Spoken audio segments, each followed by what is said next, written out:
So here again a leaf of big branches of trees is being drawn, and then a big branches is being drawn. Let's draw the mountains. Let's shade them with the blue color as a water, and the sun with the red color, and the trees with the pink color.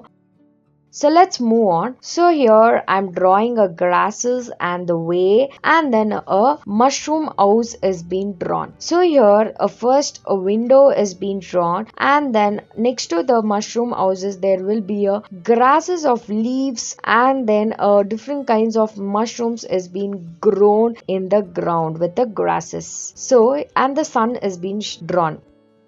Let's move on. So here I'm drawing an house, and then I'm drawing the way. Let me put some shades to this houses and all. First I have to draw the chimney and the way of the houses with the window and the door. So afterwards let's draw the gates. So afterwards let's draw and windows and the plants next to the house with the nature is being drawn. So here I'm using yellow color and the orange color, and the crow is being shaded, and then an orange color is being shaded.